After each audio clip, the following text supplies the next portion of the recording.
Hey guys, welcome back to a new video. I'm Stephanie West. I'm a licensed counselor here in the state of Michigan, and I am owner and operator of In Progress Counseling. We've talked about what does it mean to notice a gap and start to fill it in. Today we're going to talk about, again, that critical inner dialogue that shows up about my incompetence, or you're not capable, or you're terrible at this, or why even bother, right? That harsh inner dialogue that likes to taunt us or likes to really sometimes just keep us safe. Sometimes it's asking us to stop trying because it's really hard to try. It's really hard to hope and stay engaged, and time under tension. Those things are difficult. So this inner dialogue, when it shows up and it's really, sometimes kind of savage, sometimes it's really inviting us to tap out prematurely. One of the things we're allowed to whisper to ourselves again and again is, I'm allowed to be a beginner. I'm allowed to be a beginner. Now it feels some type of way, and we'll each kind of metabolize that fear differently. But the idea that I'm allowed to be a beginner allows me time and space and opportunity to develop the skills, which we talked about in the last video, to develop the skills to become good at the thing that's in front of me. One of my most favorite anecdotes, I say that a lot, but this one I really do highly, highly value.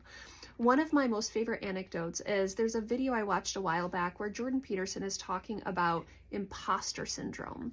And one of the things in imposter syndrome we often run into is we'll say to someone, I'm not competent or I'm not qualified. And they'll say, yes, you are. And they'll give assurances.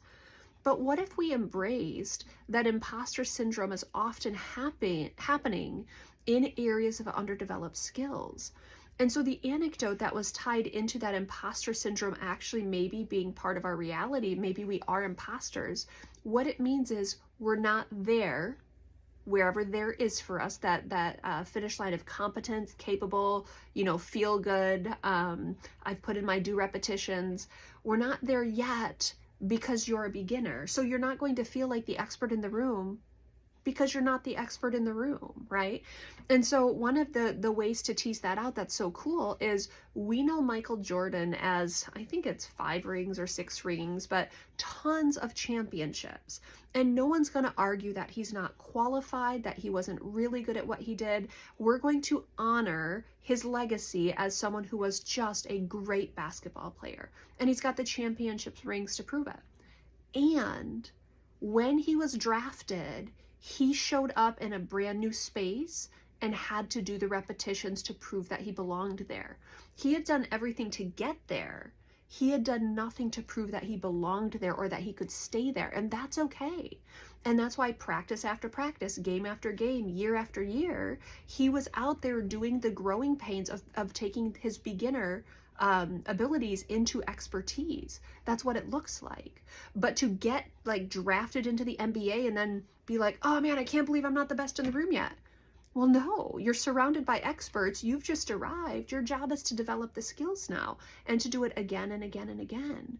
Imposter syndrome, if we're just entering into a space, it actually makes a lot of sense that it's there, because it's telling us you've done what you could to get here. Now you got to do the work to stay here, to prove that you belong here, and not prove in the sense of trying to manipulate other people into, giving us affirmations or praise. But it actually takes work to stay in spaces that require a lot of work. And so the way I would put this into my own story is I taught a class last term, and it was my first time teaching a master's level class. And there were some people who really, really did not like my approach, did not like the way that I engaged, did not like that some of my skills were really underdeveloped. And I received feedback to reflect that. And some of it was harsh, and some of it was really, really angry. And the way you move through that is, Steph, some of them have the right to say, I expect more of you, and you're just a beginner. Because I was just a beginner. Now, do I like getting harsh feedback? No. Do I like that it didn't go spectacularly? No. And I will take the feedback I received there and build on it going forward. So maybe 3-4 years down the road at the master's level, I can start to become an expert professor. But right now I'm a beginner. And as much as there's that cringe of ooh, that feels really vulnerable.